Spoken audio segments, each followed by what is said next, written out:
Donongora kasira sanga bonna na wulu bisame ningara jalo dolinye ha chafali ibora ila mama brazula jadindo maja nyamina araba kale odo maja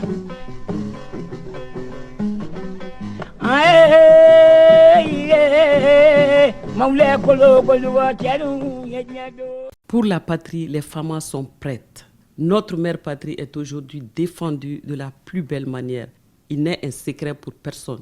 Nous perdons un drone en opération et les ennemis de l'intérieur et de l'extérieur se déchaînent.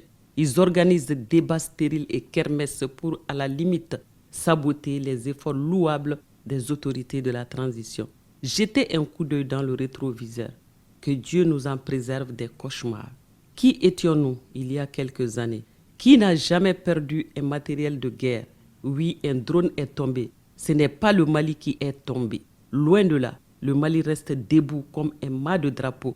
Il parle comme si c'est le ciel qui est tombé. Non, le Mali n'a pas ce seul drone. Le parc des drones des FAMA est aujourd'hui l'un des meilleurs parcs. Il est comparable au parc des pays dits puissants. Oui, perdre même une aiguille est regrettable, mais les FAMA disposent déjà et encore un nombre suffisant de drones pour traiter proprement les terroristes et leurs sponsors. Je vois en vous le signe de peu de cervelle, mais amusez-vous à calculer ce que les impérialistes perdent en matériel, en ressources humaines quand ils engagent par exemple les sans-repères. Imaginez le matériel que ces pays impérialistes ont perdu et continuent d'ailleurs de perdre en Ukraine, dans le Golfe. La perte d'un drone pour une armée comme la nôtre n'affecte en rien sa capacité de défense. Soyez-en rassurés. Vous pouvez continuer à animer des plateaux autant de fois avec des prétendus spécialistes, mais les Maliens et les peuples de l'AES resteront constants. Le combat contre le terrorisme est engagé dans l'espace de la Confédération et personne ne l'arrêtera jusqu'à la mort du dernier terroriste. Les journalistes incommodes et désœuvrés qui scrutent l'horizon de l'AES pour trouver à dire doivent revoir leur ligne éditoriale. Car l'AES est un grand roseau qui se plie sous le poids des intempéries mais ne tombe jamais. Ce qui est amer dans tout ça, c'est la question relative aux droits humains. Cette institution vidée de son sens ne répond plus aux idéaux des Nations Unies.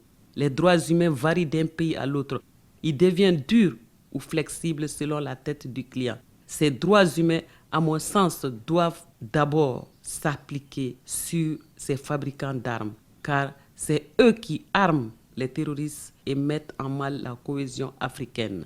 Jaloux de notre culture, de nos richesses, de notre civilisation, ces pays sont dans l'œuvre de diviser pour mieux régner. Peuple averti de l'AES, ne laissons personne nous diviser. Battez-vous aux côtés des forces de défense et de sécurité pour la liberté totale et la souveraineté de nos États.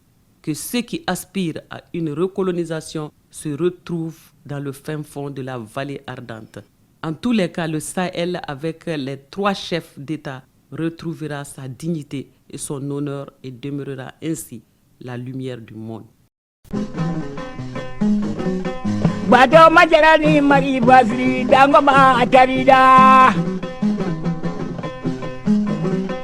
Bato majarani tamade ndri jebaro atarida